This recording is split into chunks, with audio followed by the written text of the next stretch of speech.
अस्सलाम वालेकुम व्यूवर्स, आईए केमिस्ट्री एकेडमी में आप सबको वेलकम। बस आज का जो हमारा टॉपिक है वो प्रैक्टिकल एक्टिविटी से रिलेटेड है, एसिड बेस्ड टाइट्रेशन से, कि हम एसिड बेस्ड टाइट्रेशन के थ्रू किस तरह से डिफरेंट टाइप की कैलकुलेशंस कर सकते हैं। व्यूवर्स, एसिड बेस्ड टाइट्रेशन की जो प्रैक्टिकल डेमोन्स्ट्रेशन है उसकी वीडियो हमारे चैनल पे ऑलरेडी अपलोडेड है। उसका लिंक इस वीडियो के डिस्क्रिप्शन में मौजूद है, आप वहां से उसे वॉच कर सकते हैं। आज की वीडियो में हमने solubility of oxalic acid at room temperature को कैलकुलेट करना है। तो व्यूअर्स चलिए इसको स्टार्ट करते हैं।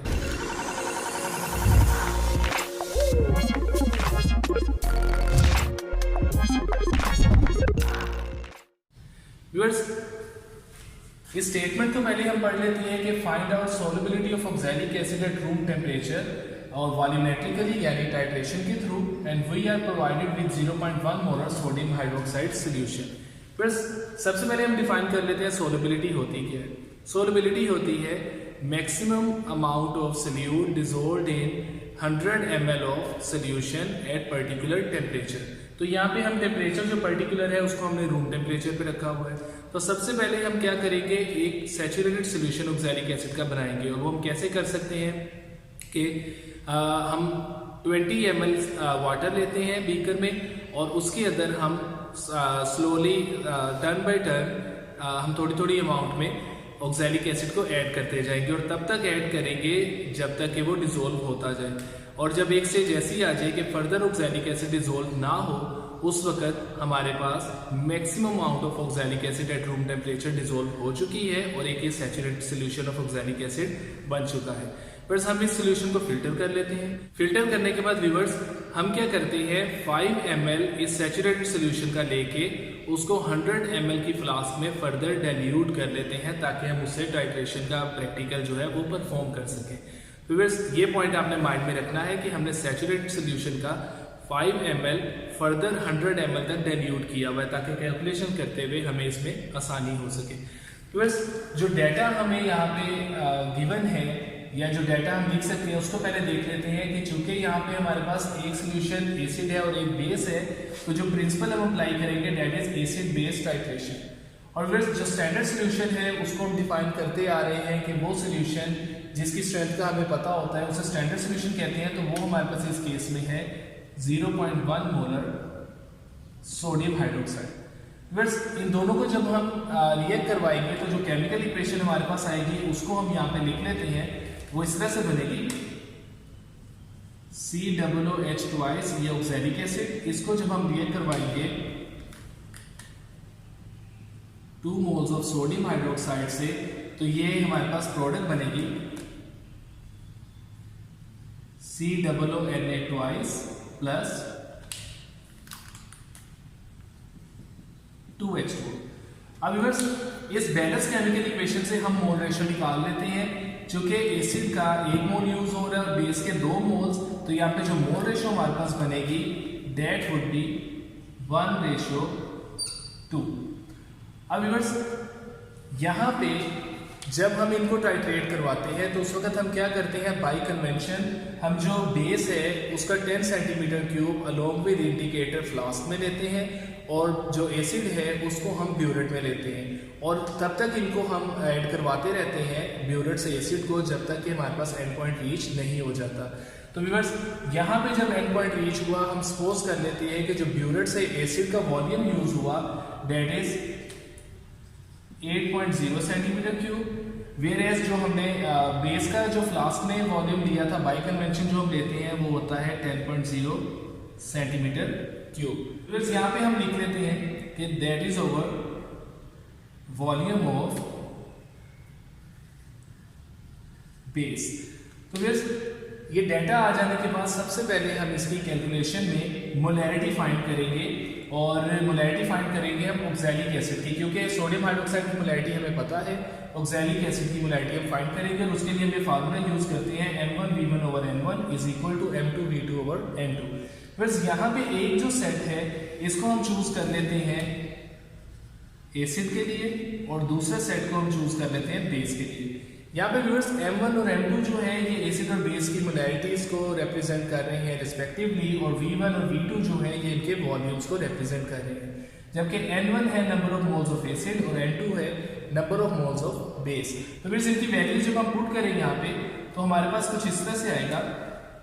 m1 हमने फाइंड करना है, v1 हमने अभी एसिड का जो सपोज किया दैट इज 8, n1 हमने बैलेंस इक्वेशन से लिया 1, m2 हमें गिवन है 0.1, वॉल्यूम ऑफ बेस है हमारे पास 10 और नंबर ऑफ मोल जो बेस है वो भी है हमारे पास बैलेंस इक्वेशन से यहाँ पे 2। तो व्यूअर्स इसको हम अरेंज कर लेते हैं फर्दर। तो ये बनेगा m1 equal 0.1 into 10/2 into 1/8। Viewers इसको सिंप्लीफाई जब हम करेंगे तो हमारे पास m1 जो है वो आ जाएगी यहाँ पे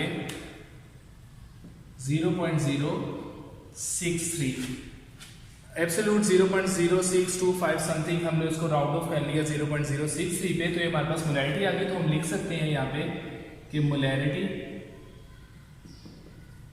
of oxalic acid that is equal 0.063 m। Viewers molarity calculate कर लेने के बाद दूसरा फार्मूला जो हमने अप्लाई करना है वो है फार्मूला ऑफ स्ट्रेंथ, जो कि होता है अमाउंट पर decimetre cube is equal to molarity into molecular weight. अब व्यूअर्स यहाँ पे जब हम वैल्यूज पुट करेंगे तो अमाउंट पर डेसीमीटर क्यूब हमारे पास आ जाएगी, मोलैरिटी है 0.063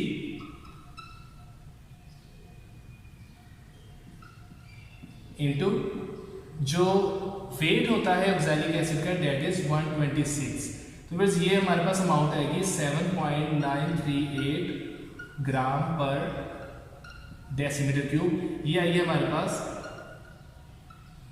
अमाउंट पर decimetre cube of oxalic acid.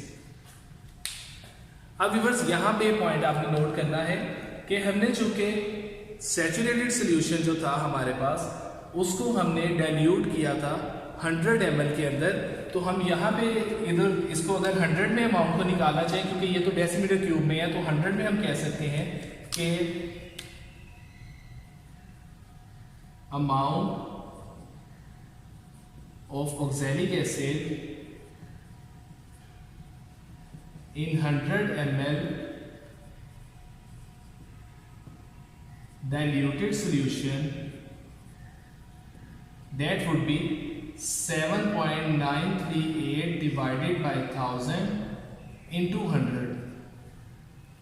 और बस ये हमारे पास आंसर आ जाएगा 0.7938 ग्राम्स पर 100 ml। सो व्यूअर्स यहाँ पे हम इसको ऐसे भी कह सकते हैं, चूंकि हमने जो हमारा ओरिजिनल सोल्यूशन था उसमें से 5 ml को डाइल्यूट किया था 100 ml तक, तो वो तो अमाउंट हमारे पास आ गई 100 ml डाइल्यूटेड सोल्यूशन में। तो हम अल्टरनेटिवली अगर लिखना चाहें तो हम कह सकते हैं कि as we diluted 5 ml of saturated solution to 100 ml of dilute solution, so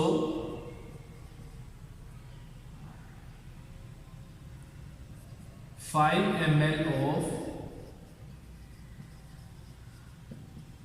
saturated solution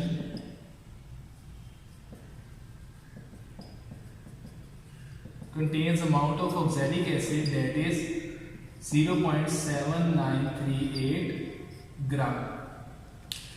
अब व्यूअर्स ये तो आ गई हमारे पास 5 ml में। अगर हम निकालना चाहें 100 ml ऑफ सैचुरेटेड सॉल्यूशन तो हम कह सकते हैं कि इन 100 ml of saturated solution amount of oxalic acid would be 0.7938 divided by 5 into 100 और हमारे पास आंसर आ जाएगा 15.86 ग्राम्स। तो व्यूअर्स हम कह सकते हैं कि solubility of oxalic acid at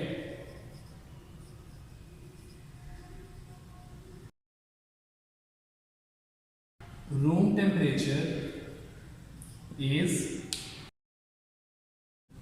15.86 grams। तो व्यूअर्स आई होप कि आपको लेक्चर समझ आ गया होगा। फिर भी अगर कोई क्वेश्चन या कंफ्यूजन हो तो आप हमें ऑनलाइन कमेंट्स में पूछ सकते हैं। आप हमारी वीडियोस को ज़्यादा से ज़्यादा वॉच, लाइक एंड शेयर कीजिए और हमारे चैनल आईए केमिस्ट्री अकेडमी को ज़रूर सब्सक्राइब करें ताकि हम इसी तरह ही नए नए लेक्चर्स और वीडियोस के साथ आपके सामने हाजिर होते रहें। अल्लाह।